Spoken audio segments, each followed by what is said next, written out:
From the heart of the jungle comes a savage cry of victory. This is Tarzan, Lord of the Jungle.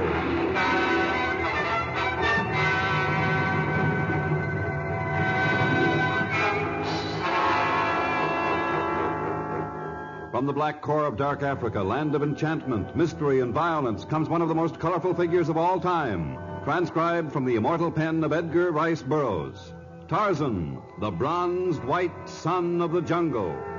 And now, in the very words of Mr. Burroughs, the story of First Prize, Death.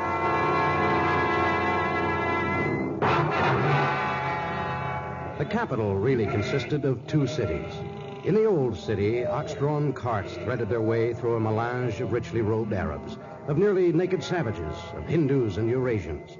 The scent of strong spices filled the air and blended with the music of the Orient. But the new city was typically modern. The governor's palace was of glass brick and marble, and its gleaming white driveway played host to many late-model cars. Now, in the brightness of the tropical morning, a limousine drove up to the entrance and a man got out. Like the city, he too was a strange combination. His complexion was swarthy, his features oriental, and yet his suit was of an English cut, and he walked briskly through the halls of the palace in a manner foreign to the East. Come right in! Come in! Thank you, Governor. I've been expecting it. Oh, but perhaps I was too hasty. I was expecting a gentleman who phoned me from Cairo. I am he. You're Reginald Whiting? That is correct. You find it hard to accept an English name in the possession of one with an Egyptian countenance? Oh, I meant no offense. I merely thought that perhaps some mistake had been made. We have many requests for interviews. You made no mistake, and I made none when I took an English name, legally. You see, as I explained over the phone, I conduct a travel service. I find that a British name helps me in my business. You sound as though you had your schooling in England. That is correct. But I did not travel from Cairo to discuss my person, but to speak with you about my business. I shall be happy to listen to your problems, Mr. Whiting. I shall be brief. There has been much crime in Africa recently. Many reports of native uprisings, of Bedouin raids, of killings in the Congo. These stories have hurt the travel business. Yes, I imagine such a reaction is quite normal. These unfavorable reports must be counteracted. And so I propose to do a job of public relations. I have a plan that will paint our country in glowing terms in the newspapers of America. Well, we should certainly like to have more American tourists. They bring prosperity to a country. That is correct. It is therefore to the country's advantage to have my plan put into operation. And just what is your plan? I propose to hold a contest in America to find the most representative American girl. This all-American girl is to receive, as a prize, a trip to Africa. That sounds very good. But wait. This is to be no ordinary tour, but one that will include a safari deep into the heart of the Congo, a camel caravan across the great desert, an expedition through the fabulous catacombs of the ancient pharaohs. But that's unheard of. Your people resent outsiders going through those underground tombs. That is correct. But in this case, permission shall be granted. Furthermore, I shall make all the arrangements and bear all the expenses for the entire contest personally. I will, however, require the public sponsorship of your government. You shall have it, Mr. Whiting. The plan sounds capital, and I'll give you every cooperation.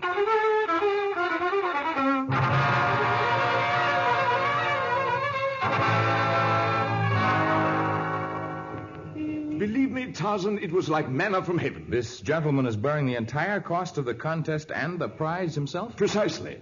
And just when I thought we'd have to pay for some sort of public relations job. Things have been a bit rough lately, you know. Yes, Africa needs a campaign of goodwill, but why did you send for me? What connection can I have with this contest? A very important connection, Tarzan.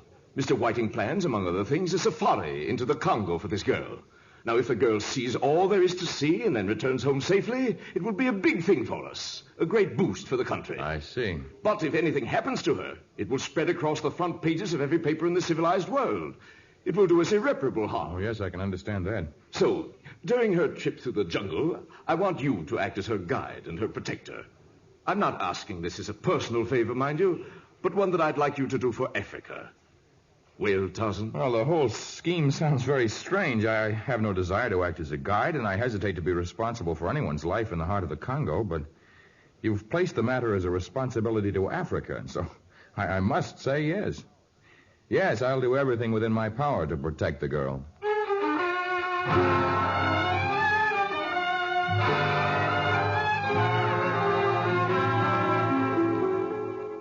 I cannot see the need for this subterfuge, Mr. Whiting. But, Holy one cannot go to America, kidnap a girl, and bring her thousands of miles against her will. This is the 20th century. I know nothing of the modern age. I live in the world of my ancestors, and so I am forced to accept your plan. But you must not fail. The girl must be delivered here in accordance with the Holy Word. I shall not fail, Holy One. Your arrangements are now completed? That is correct. A message arrived this morning assuring me we now have not only the sponsorship of the governor of the province, but also that of the Lord of the Jungle. You have done well, servant. And when will the girl arrive? I leave for America today, and before many moons have passed, I will return with her. There is but one question in my mind. How will you manage to have the right girl win the contest? It shall be arranged, Holy One, and without suspicion. She will have not the slightest inkling that the contest's first prize will be death deep in the catacombs of the pharaohs.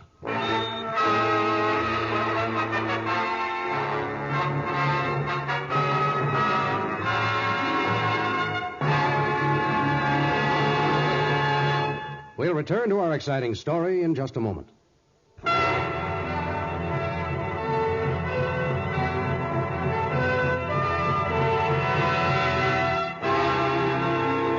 Perhaps you remember the contest to select the All-American Girl. It received considerable publicity on the radio, in the daily newspaper, and in at least one national picture magazine. The details of the first prize had stimulated much interest. A luxury cruise to Africa, a reception by the governor, a colorful safari through the Congo, an exciting caravan across the desert, a thrilling expedition through the mysterious catacombs of the pharaohs. A naive American public eagerly awaited the decision of Mr. Whiting's hand-picked judges. But the winner was informed in advance by the astute Mr. Whiting himself. But, Mr. Whiting, there must be some mistake. I didn't even enter the contest. Oh, we received your entry, Miss Johnson. Perhaps some admirer sent in your picture and your qualifications. Well, I can't imagine who could have done it. Oh, but that's not important. The important thing is that you have been selected from among all of those girls. Are you not excited? Oh, of course I'm excited. The trip sounds super. Just imagine sailing to... Oh, but it hardly seems fair for me to... Were you to decline the honor, it would be most unfair to the judges who spent many weeks poring over the pictures and the statistics. Oh, but all the other girls, probably hundreds of them, have been dreaming. When the results are published tomorrow, you will see that the other girls have received many fine prizes, including wonderful trips to other countries. But you, my dear Peggy, have won the first prize.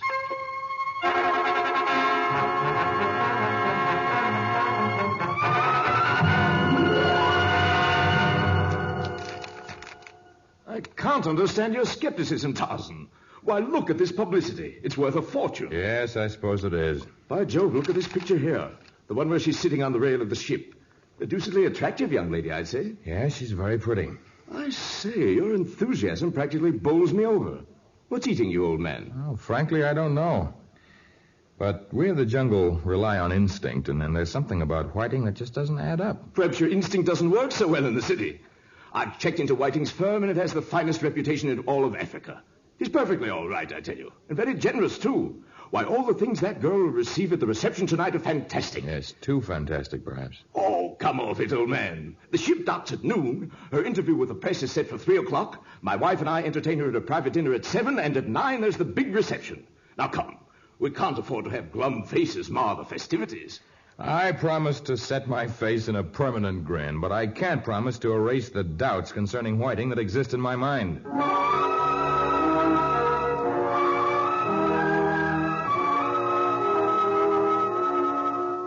Tarzan's doubts would have been multiplied and the governor's complacency shattered had they witnessed Mr. Whiting's hurried departure from the ship upon its arrival and his speedy journey to his secret meeting place. The stone building, lost in the maze of the old city, was far from Egypt, but the meeting was important, and many of the high priests of the cult had come to hear the report of Mr. Whiting.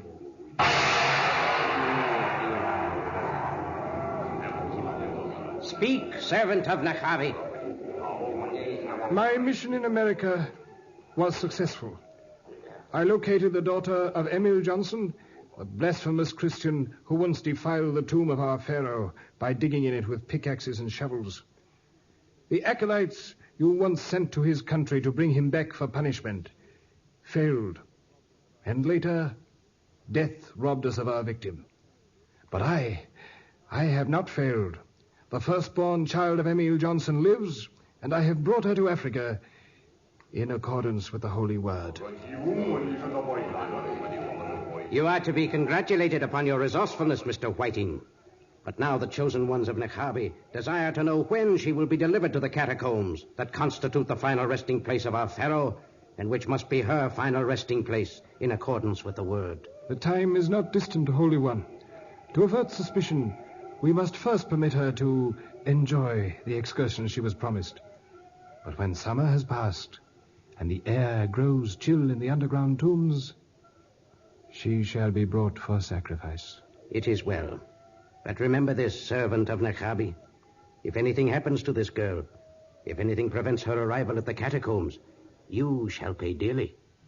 Dishonor and death will be yours, and the disgrace and the vengeance shall extend to your family, to your wife, to your daughter, aye, even to the third generation. Oh, if I fail, you will take the life of my beloved grandson. Such is the law of Nekhabi. I shall not fail. I shall accompany the girl wherever she goes. She shall be delivered at the appointed hour to her destiny.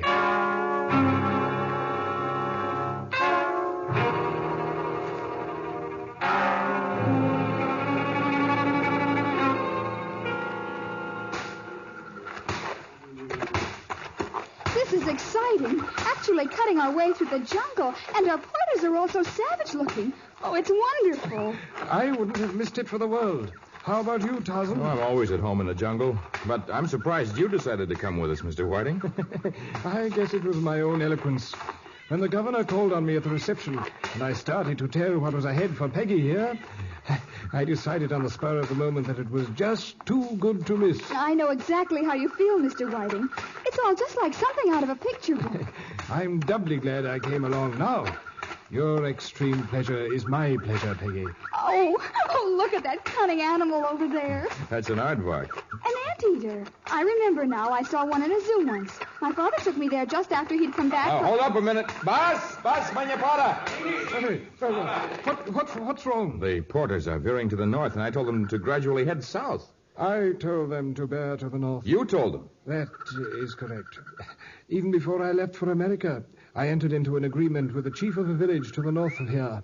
He plans to hold dances and native feastings to entertain our fair visitor. Oh, doesn't it sound simply super? I saw a This picture village once. to the north of here, it's the village of the Kumanico tribe, isn't it? That is correct. I understand they have some very colorful ceremonies. Very colorful and blood-curdling. Are they cannibals? They're an ugly race and one whose chief has violated every law of the jungle. Our paths have crossed in the past, and I've found them a people without honor. Oh, I'm afraid you're taking this all a bit too seriously, Tarzan. Honestly, if I believed any danger existed, I wouldn't take Peggy to their village. There's always the threat of danger among the Kumanicos. Well, I won't make an issue of it.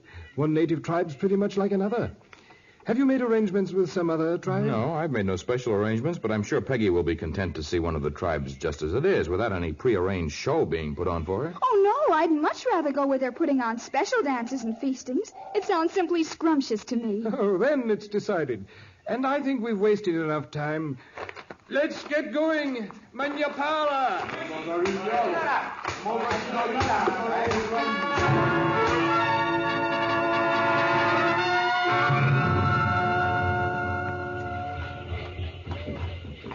Look at those natives beating the drums with their bare feet. These Kumanicos are madmen. They'll dance on those drums until they're exhausted, and then others will spring up to take their places. And that one who's dancing around the chief, what's he supposed to be doing? He is an odd one. What's he dressed up to represent, Tarzan? Well, he's the chief griot, a sort of court jester, and he's permitted the most outrageous impertinences because he acts as a year-round entertainer. Oh, he's sort of cute at that. Well, the mask he wears bears the symbol of authority. It means he's now masquerading as the chief. What's he doing, grabbing that native woman by the arm? That's hard to tell. They're acting out some sort of a story, probably of some event in their past history, or of something that they plan for the future.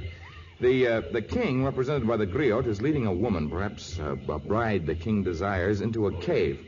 You see, now he's pretending to seal the cave with a rock. And he's pretending to strike the woman over the head to show his mastery of her. They never saw anything like this back home. What are the other two dancers doing? The ones who are painted white? I don't know who they're supposed to represent, but they're obviously enemies of the king. You see, the griot is pretending to fight them. It hardly looks like pretending. Oh, look, the enemies have fallen. When the griot makes up a story, he sees to it that the king is always victorious. It's sort of a life insurance for him.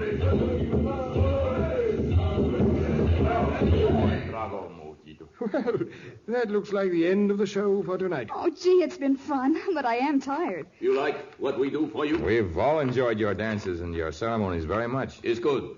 You sleep now. We take you Hemas. Men go with warriors. Keop, come with me. Where are you taking the girl? Hema for men, that end village. Hema women, other end. I show Keopi. I'm not used to sleeping indoors. I shall sleep outside of the hut containing the girl. Do as you wish, Tarzan. Will not change path of moon or journey of sun. No, Tarzan's decision was not to change the course that had been decided upon by the chief of the Kumanikos. Near dawn, when Tarzan's tired eyelids began to close, a dozen fierce warriors pounced upon him and bound his hands and feet. Then, leaving a guard behind, they swarmed into the hut that contained Peggy and carried her off into the jungle. But the third member of the white man's party had been ignored. A weak and puny man, he was considered harmless by the mighty men of Kumaniko. But they had not counted on his insane fear when he found the girl missing. The promise of what would happen if he did not deliver her to the Pharaoh's catacomb aroused him to maniacal frenzy, and he attacked Tarzan's guard like one possessed. There, that takes care of him. Quick, Whiting, untie me. I'll take this savage's knife. I can cut you free easier. Now then. There, that gets your hands. Give me the knife. I'll free my own feet. We must save the girl, Tarzan. We mustn't let anything happen to her. They headed for the jungle. There must be a cave not far from here. Come on, Whiting. You think they've taken her to a cave? Yes. I figured out the little play that Griot staged. He represented the king. The woman represented Peggy, and we were the two natives who were painted white. The chief intends taking Peggy as his bride. Unless she resists too fiercely. Then he may decide to kill her before he faces us. No, Tarzan, that mustn't happen. Whiting, I've misjudged you. Your fear for the girl's safety is genuine, all right. If we can save her and manage to escape with our own skins, I promise to trust you after this.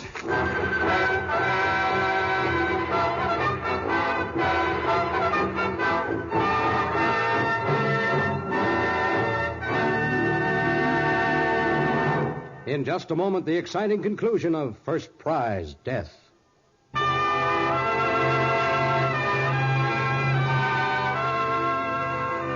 Now Tarzan's incredible knowledge of the jungle came to good stead as he unerringly ferreted out the cave to which Peggy Johnson had been spirited.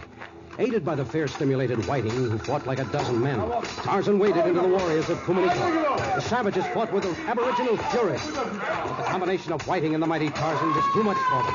Before reinforcements could be summoned from the village, Tarzan had stormed his way into the cave, secured the girl, and slung her over his shoulder. Dragging Whiting by one arm, he made for the upper level, and within a short time they had reached safe territory. Well, Mr. Whiting, we made it. That we did, my boy. It's just the most thrilling thing that ever happened to me. And look at us now, way up in the trees. You're all right? He didn't hurt you? The chief of the Kuman whatchamacallit? Oh, I didn't exactly enjoy being in that cave with him. He smelled as though he hadn't taken a bath in a month, but he didn't hurt me any. All he did was wave a bag of bones at me and make all sorts of strange motions in the air. Of course, it was just another part of the show. Well, if it's all the same to the next tribe we visit, I'll have my entertainment in the open air. Well, you mean you don't want to turn back? Turn back? Don't be a goon. I never had such a dreamy time in my life.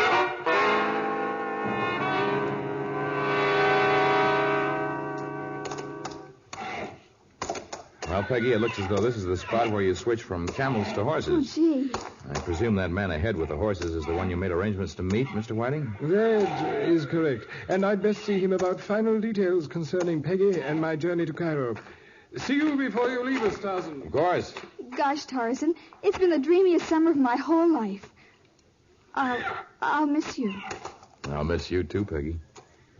But you're in good hands. Mr. Whiting knows more about Egypt than I'll ever know. I don't think he knows more than my dad did. He knew all about Egypt. He must have known more than that to have raised a daughter like you, Peggy. He was a wonderful guy. Not Cairo, you fool. El Kashar. Well, I hope Egypt lives up to his stories of it. And, Peggy, you're a little inclined to be reckless. Please be careful while you're in Egypt, won't you? Careful? What in the world could happen to me there?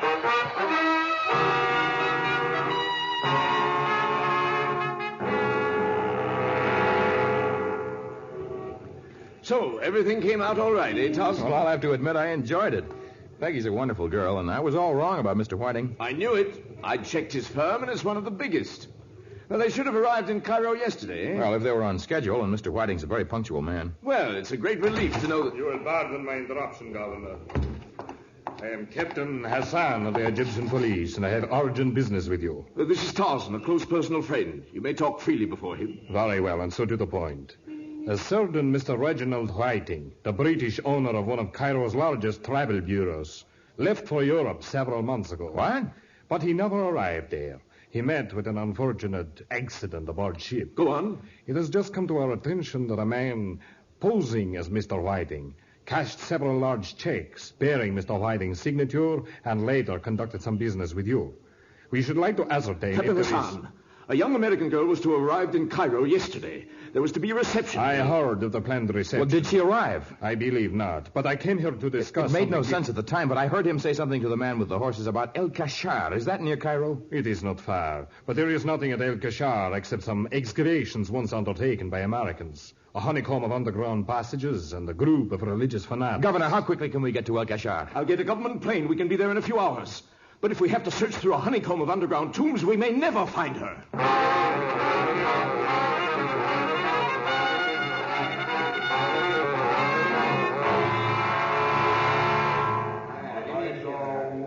But it was I who brought her here, Holy One. You have done well, and you have been rewarded by seeing her bound and gagged. But now she lies on the sacrificial altar, and the ceremonies must soon begin. It's my right to witness the ceremonies. I risk my life. Silence!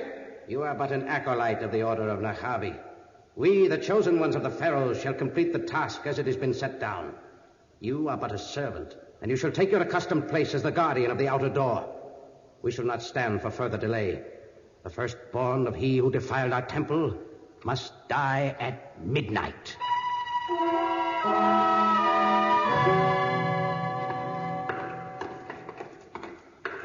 I hope Captain Hassan and his men have fared better than we have. We must have been through hundreds of these underground passages and no sign of her. Those monks, or whatever they were, wouldn't let us in half of the catacombs. We should have broken down the doors. It's taken us hours without breaking down stone doors all over El Kashar. It's almost midnight as it is. Oh, that poor girl. And the whole publicity scheme ruined. When this story gets out, no one will... Well, here's the entrance to another underground vault. Another closed one. I'll use this rock to knock on the door. Maybe there are some more of those fanatics in this one. Who approaches the portal of Nahabi? We are friends who wish to pay homage. No one is permitted in at this hour. Come on, Tarzan. It's no use. They'll never let us in. They're probably holding one of those infernal ceremonies. Is there a ceremony going on in there? That is correct. That is correct. I know that expression and that voice. Help me pick up this rock to use as a battering ram. I hope we're not too late. Now Captain Hassan and his men, attracted by the noise, came to help. The door of stone was battered down. Fighting was still in the first wild melee. And then, led by Tarzan, the police swarmed into the ceremonial room. The knife of the executioner was already raised. But Tarzan leaped upon the man with all the power of his being. Peggy was safe. And now she was brought to the surface, and Tarzan and the governor faced her with great concern. Are you sure you're all right, Peggy? Oh, of course I'm all right, Tarzan. But gee whiz, you ought to tell your playmates not to play so rough. Gosh, they sure tie those ropes around my hands and legs tight enough. You poor thing. Almost killed on the very last day of your trip. Oh, so now you're going to start it. You know, the way they acted for a while, I almost thought they were on the level. And then I remembered something they do on the dude ranches back in America. What's that, Peggy? Well, they load all the dudes into an old-fashioned stagecoach, and then they put on a phony holdup just to give them a jolt. Well, when I remembered that, I knew what those characters were up to, and I wasn't scared at all. Oh, no, of course not. Gee, Tarzan, this has sure been a dreamy wind-up for my all-expense tour of Africa. Oh, what a prize.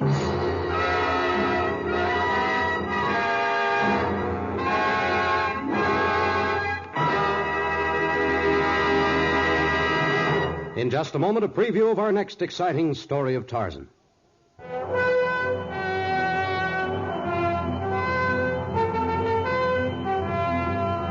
You cannot see it on your map, but off the coast of Angola, not far from Point Noir, there lies a tiny island, a lovely place of great palm trees, of brilliantly plumed birds, of tropical fruit and blue lagoons.